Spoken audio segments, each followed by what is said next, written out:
تعرف تتني الكوين ده؟ عنده عضلات يا جماعه، ها؟ فممكن يضرني ولا حاجه. طيب تعرف ترفعني بس من هنا، من هنا عشان تبقى اسهل لك يعني. ايه ده انا خفيف قوي يا جماعه. ايه يا عم استنى انت بتقولش ولا ايه؟ بس انا لسه متمرن عندكم هنا يعني، اخدت حاجه كده. تقلقش. طيب ممكن تمسكها تاني بس بالراحه جدا. تمام. استنى بالراحه، ركز في عينيا جامد، ركز جامد. ها حاول ترفعني كده. ايه ايه ايه في ايه اللي حصل؟ اكلت ولا ايه؟ ركز في عينيا جامد بس ارفع بقى. طب ايه؟ جامد عارف ايه؟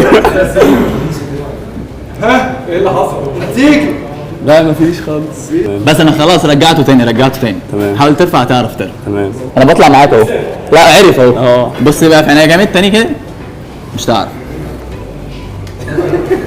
دوس مفيش خالص. مفيش خالص. اول مره تحصل. اول مره تحصل؟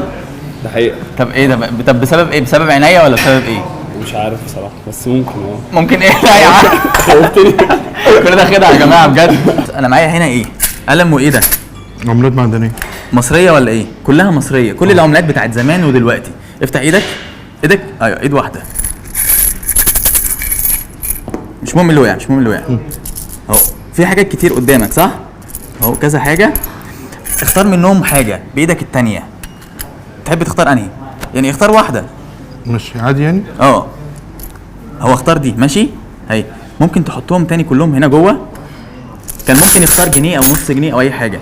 امسك ده.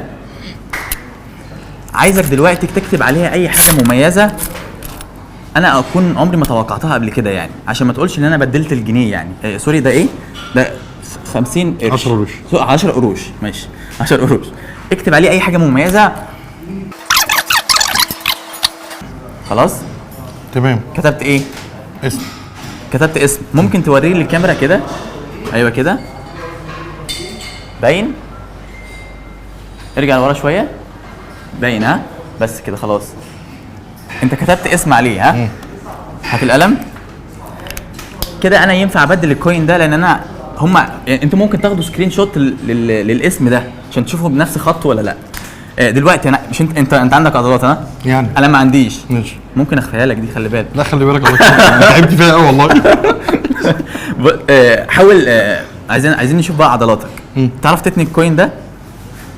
لا طبعا. لا حاول يعني وريني عضلاتك يا عم. لا ارجع لورا شويه عشان نشوف.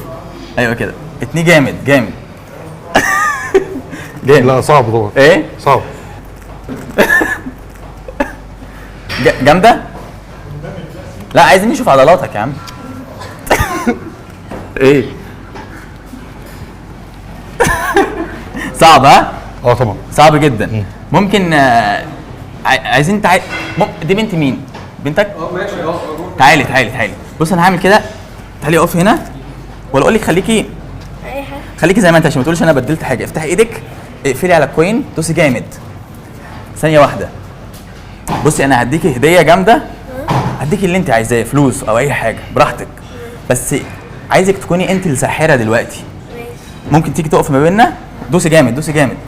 بص اعملي ايدك كده، هي اللي هتتني الكوين. انت عندك عضلات. ها مش بالعضلات يا جماعه. صح.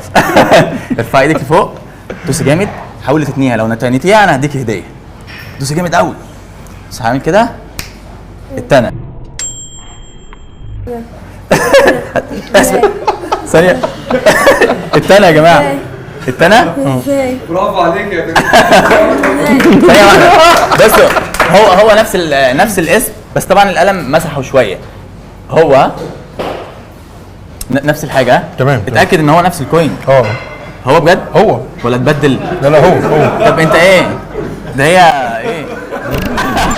كريس المصري حير العلماء بظواهر كتير عملها خارج حدود العقل والمنطق، وردا على سؤال اكتر من حد جالي على الصفحه ان هل في تدريبات في الجيم او في الفنون القتاليه تقدر تخليني اتني عمله معدنيه بايدي؟ فاحب اقول لك ان مفيش حاجه في الرياضه اسمها كده، لان كثافه العمله المعدنيه دي عاليه جدا، صعب جدا انت تقدر تتنيها بايديك، فالرياضه ما فيهاش مكان للتخصص ده. فخلينا متفقين ان اللي احنا شايفينه ده هو ظاهره مش طبيعيه، دي حاجه خارج حدود العقل تماما، بغض النظر بقى اذا كانت دي خدعه ولا مش خدعه، لكن في النهايه مفيش حاجه في الرياضه اسمها كده. ورد على سؤال بيتسال كتير جدا، هو انت وكريس قرايب؟ لا يا جماعه احنا مش قرايب، احنا اصحاب بس. هو طبعا صاحبي واخويا وحد جميل جدا على المستوى الشخصي وشهادتي فيه مجروحه، لكن رغم كل ده بقولها له في وشه، انت مش طبيعي، انت فيك حاجه مش طبيعيه. في مهارات كتير جدا في الفنون القتاليه ممكن لما تشوفوها تقولوا عليها خدع، لكنها في الواقع ممكن فعلا تكون حقيقه، بس بتيجي بعد تدريب مستمر على مدار سنين. الموضوع واقعيا بيكون صعب جدا، بيكون عدى مرحله انك تكون ممارس عادي لاي رياضه. عشان توصل لاساليب عاليه في المهاره والقوه هتحتاج منك تدريبات مستمره وقويه جدا برضه.